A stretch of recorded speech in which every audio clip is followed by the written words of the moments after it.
Alrighty. Hello. We're on chapter 38, The Monastery. It was just about midnight when Fire Drake reached the Indus River again. Its waters glittered in the starlight. The river valley here was wide and fertile, and even in the dark, Ben could make out fields and huts. High above them stood the monastery, clinging to the steep slope of a mountain on the other side of the river. In the light of the waning moon, its pale walls shone like white paper. "That's it," whispered Ben. "That's what it looked like. Exactly like that." Lola Greytail's plane was humming along beside him. The rat opened the cockpit and leaned out. "Hey!" she shouted over the noise of the propeller. "Is that the place?" Ben nodded. Satisfied, Lola closed the cockpit and flew on ahead. Her plane made much better speed than the others had expected, but for the dragon, this was the easiest flight of the whole journey.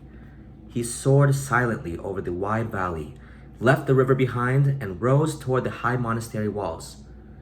There were several buildings, both large and small, clustered together on the cliff. Ben saw tall, windowless stone turrets rising upward, dark and narrow windows, shallow roofs, high walls, and pathways winding like ribbons of rock down the mountainside. "Where should I land?" Fire Drake called to the rat. "In the courtyard in front of the main building," Lola called back. "You'll have nothing to fear from these people. Anyway, they'll all be asleep at this time of night. I'll go first." With a loud humming noise, the little plane swooped down. "Look, look!" cried Sorrel as Fire Drake circled above the courtyard in front of the largest building. "There's the professor!" The dragon descended through the night air. As they landed, a tall figure rose from the steps leading up to the main monastery building and strode toward Fire Drake. "My word, have I been worried?" cried Professor Greenbloom. "Where have you been all this time?" His voice echoed around the ancient walls, but still nothing stirred apart from a few mice scurrying over the stones.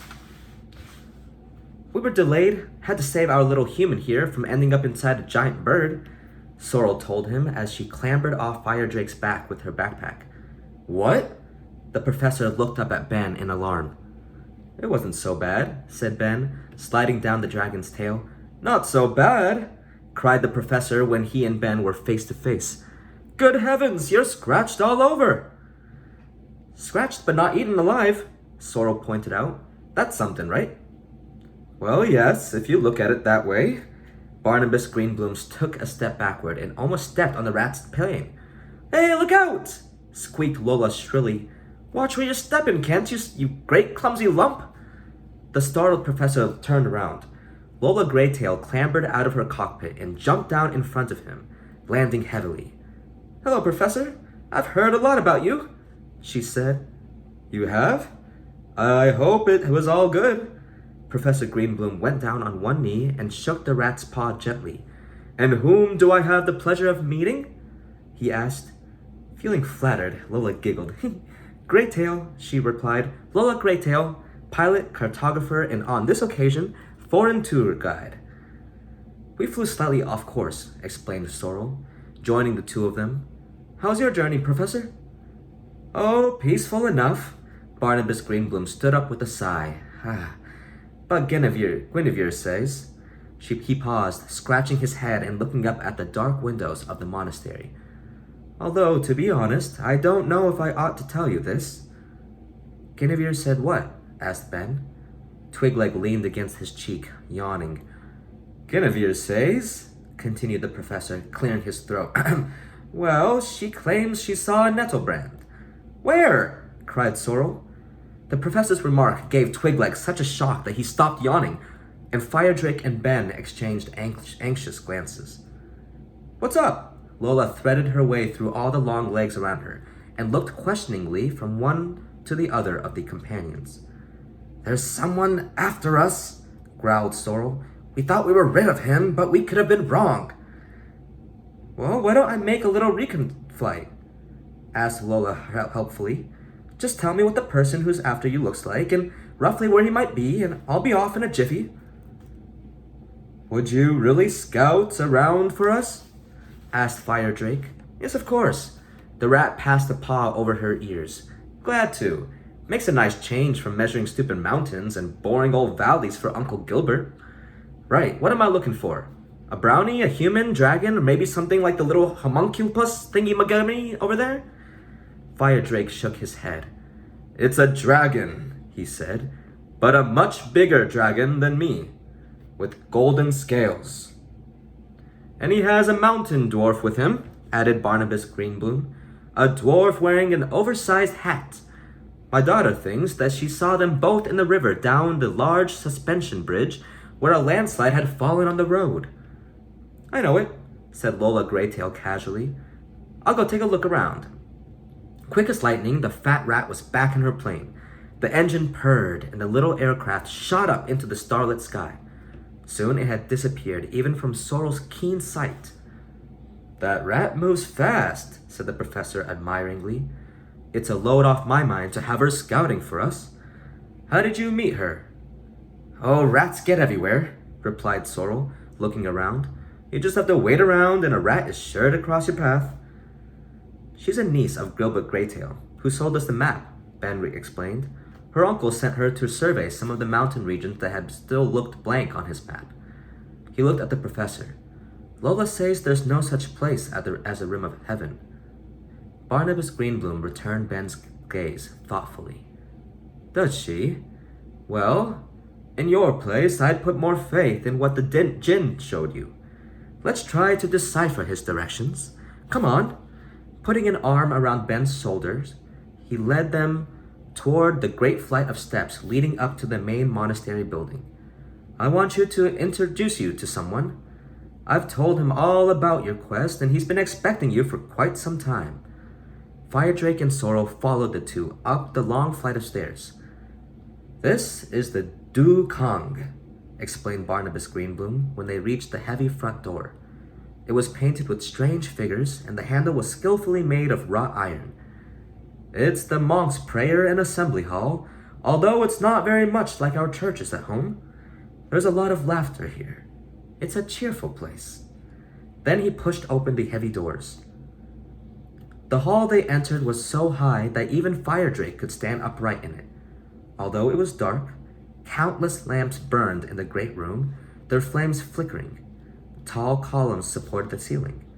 The walls were painted, and large pictures hung among shelves full of ancient books. The pictures were so strange and brightly colored that Ben would have liked to stop and study each of them, but the professor led them on. Rows of low seats stood among the columns, and a small man with short gray hair was waiting for them in the front row. He wore a bright red robe, and he smiled at the professor and Ben approaching him. Firedrake followed, more hesitantly, for this was only the second time in his life that he had ever been inside a building made by humans. The light of all the little lamps made his scales shimmer. His claws scraped the floor, and his tail dragged after him with a soft, rustling sound.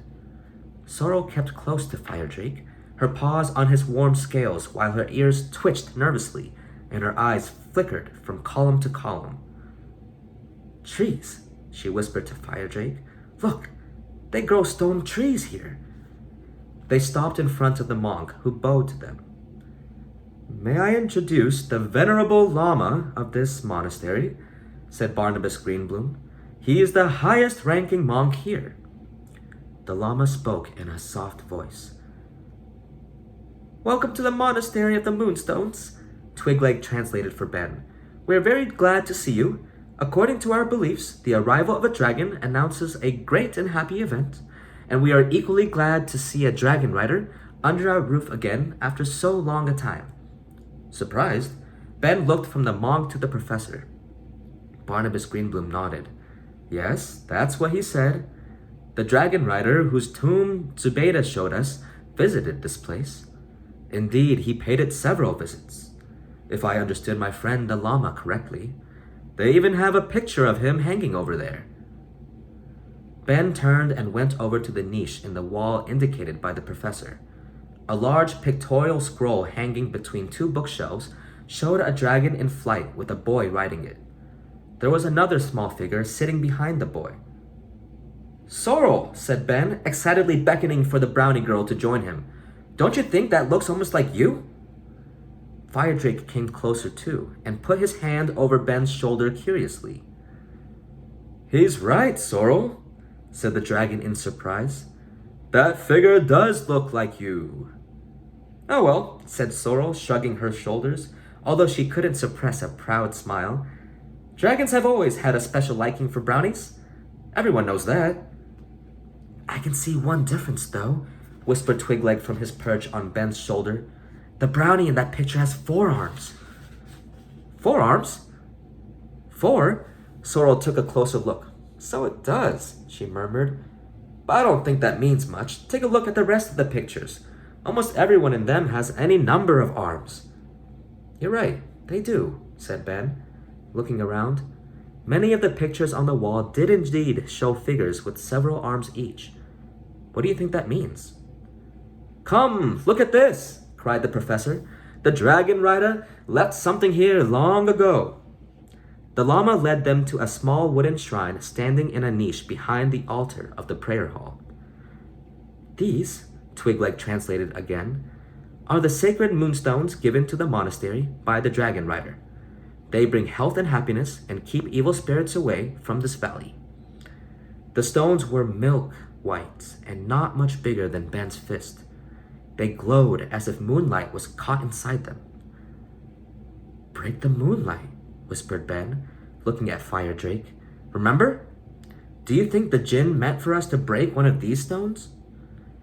The dragon thoughtfully nodded his head. Barnabas Greenbloom translated what Ben had said to the llama. The monk smiled and replied, looking steadily at the boy. He says, Twigleg whispered in Ben's ear, that after the morning meal he will give the dragon rider back his property, and he can do with it what he came here to do. Does that mean he's going to give me one of the sacred stones? Ben looked first at Firedrake, then at the llama. The monk nodded. Yes, I think you've got the general idea, said Barnabas Greenbloom. Ben made a shy bow to the monk. Thank you. That's very kind of you. But don't you think the luck may be lost if I break one of these moonstones? The professor translated Ben's question to the llama, who laughed out loud and took Ben's hand. Dragon Rider, Twigleg translated the llama's answer. No stone can bring as much luck as the visit of a dragon, but you must strike hard to shatter the moonstone. For those you wish to conjure up, like to sleep soundly and long. After breakfast, I will show you the stone dragon's head. Ben looked at the monk in surprise. Did you tell him all that? He asked the professor quietly. What the djinn said, I mean. I didn't have to, Barnabas Greenbloom whispered. He already knew. You seem to have a knack of fulfilling prophecies, my boy. You're right in the middle of an ancient legend. Amazing, murmured Ben, looking around once more at the shrine containing the moonstones. Then he and the others followed the llama outside. The sun was rising in a red glow above the snow-covered peaks, and the courtyards of the monastery buildings were now swarming with monks. To his surprise, Ben saw that some of them were even younger than he was. Look, they have child monks here, he whispered to Barnabas Greenbloom. The professor nodded. Yes, of course. These people believe that we all live many lives on this planet. So as one of these children could really be older than the oldest grown-up monk. Intriguing idea, don't you think? Ben nodded, feeling confused. Suddenly, the peaceful activity in the monastery courtyard was interrupted. Firedrake had put his long neck out the door of the dukong. Most of the monks were transfixed by the sight. Raising his hands, the llama spoke a few words. He says, Twigleg whispered to Ben, that luck will fall like moonlit snow from Firedrake's scales, and you and Sorrel are dragon riders who need their help. Ben nodded and looked down at all the faces, gazing up at the dragon in amazement, but without fear. Ben, whispered Barnabas Greenbloom, breakfast will be sampa, roasted barley flour, and hot tea with butter. It's very healthy and good for you at these altitudes, but you may not like it much when you first taste it. Shall I make your excuses and say you'll keep Guinevere company instead? I'm sure she can rustle up something you'd prefer to eat." Ben looked at the llama, who returned his gaze and smiled. Then the llama whispered something into Twigleg's ear. "The llama says," translated the homunculus, "that he understands a few words of our language and will by no means think it uncivil of you, Dragon Rider, to seek the company of the professor's clever daughter instead of enjoying sampa and buttered tea." Thank you," stammered Ben, returning the llama's smile. "Twigleg, tell him I like it here very much, and say," he added, looking at the mountains rising on the other side of the valley, that I somehow feel at home here, even though it's very different from where I come. Very, very different. Tell him that, would you? Only put it better, please." Twigleg nodded and turned back to translate Ben's words for the llama, who listened attentively to the homunculus before replying with his customary slight smile. "The llama says," Twigleg told Ben, "that in his opinion, it is quite possible you have indeed been here before. In another life." "Come on, Dragon Rider," said Barnabas Greenbloom. "I'll take you to Guinevere before your head bursts with all this wisdom, and I'll come back for you when breakfast is over." "What do you think Sorrel and I should do, Professor?" asked Fire Drake, putting his muzzle gently over the man's shoulder. "Oh, these people will go along with anything you want, Fire Drake," replied Professor Greenbloom. "Why not have a nice sleep in the dukong? No one will disturb you. In fact, they'll say so many prayers for you that you'll be sure to find the rim of heaven." "What about me?" asked Sorrel. "What do I do while Fire Drake's asleep and the rest of you are drinking buttered tea? I don't like tea and I don't like butter, so I'm hardly going to like tea with butter in it." "I'll leave you with Guinevere too," said the professor. "There's a nice soft bed in our room, and she bought some biscuits that I expect you will like." Then he led the two of them down the steps, through the crowd of monks standing respectfully in the courtyard, and over to a small building nestling below the high wall of the dukong. As for Fire Drake, he followed the llama into the great prayer hall, coiled up among the columns, and slept a deep, sound sleep while the monks sat around him quietly murmuring prayers, wishing all the good fortune of earth and sky to descend upon the dragon's scales.